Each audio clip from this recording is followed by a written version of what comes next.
Indian street foods world wide, ఎందుకంటే ఇక్కడ food చేసే విధానం చాలా వేరుగా ఉంటుంది. చాలా దేశాల్లో ఇలానే ఫేమస్ స్ట్రీట్ ఫుడ్స్ ఉంటాయి. అందులో కొంతమందిని ఇప్పుడు చూపిస్తాను. వాళ్ళు ఫుడ్ చేసే విధానం చాలా వేరుగా ఉంటుంది.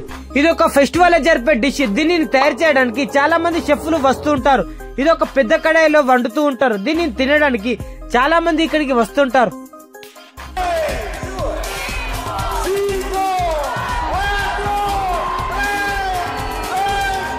మనం చిప్స్ ని పాపడాలని ఆయిల్లో ఫ్రై చేయడం చూస్తుంటాం. కానీ మీరు ఎప్పుడైనా పాపడాలని ఇలా ఇసుకలో ఫ్రై చేయడం చూసారా? ఇప్పుడు చూడండి ఇసుకలో పాపడాలని ఎలా ఫ్రై చేస్తున్నాడో. ఈ అంకుల్ చేసేది మీరు హోటల్లో తినే ఉంటారు. సేమ్ పూరి లాగానే ఉంటుంది. దాని మధ్యలో హోల్ ఉంటుంది. ఇది స్వీట్ లాగా తీయగా ఉంటుందంట. దీని పేరు నాకు తెలీదు. మీకు తెలిస్తే కామెంట్ లో చెప్పండి ఫ్రెండ్స్.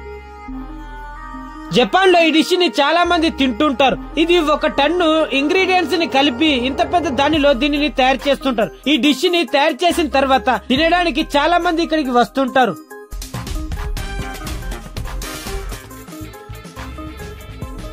ఇది పాకిస్తాన్ లోని ఫేమస్ స్ట్రీట్ ఫుడ్.